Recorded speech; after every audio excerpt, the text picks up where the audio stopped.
Comment implanter une construction? Explication en images 3 dimensions. Je prendrai pour exemple un terrain nu avec une surface plane.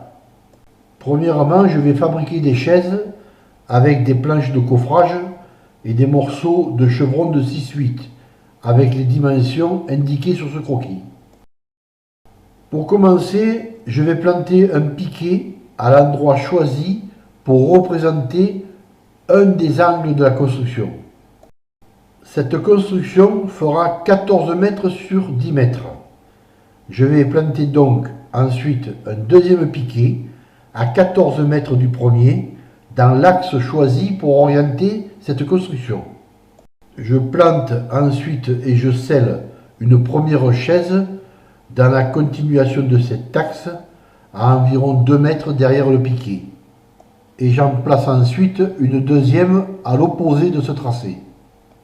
Pour continuer, j'aurai besoin de l'aide de 2 personnes. Nous tirons maintenant un cordeau aligné sur les 2 piquets et nous marquons un repère sur les chaises. Nous plantons ensuite une pointe de 60 mm peinte en rouge sur ces repères. Nous allons utiliser maintenant le bon vieux théorème de Pythagore. A au carré plus B au carré égale C au carré pour former des angles droits. En principe, ce sont les mesures 3, 4, 5 qui sont le plus souvent utilisées, mais il est préférable d'adapter ces mesures au prorata de la grandeur de la construction. Pour ma part, je ne me perds pas dans des calculs qui me traduiraient des chiffres à décimales, je multiplie simplement ces données à ma convenance. 3, 4, 5, ou 6, 8, 10, ou 12, 16, 20, etc.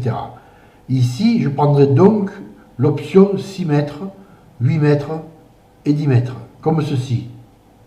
À l'endroit précis qui nous sera indiqué par ces mesures, nous planterons un piquet. Puis, nous continuerons dans l'axe de ce tracé jusqu'à 10 mètres et nous planterons le piquet qui figurera le deuxième mur.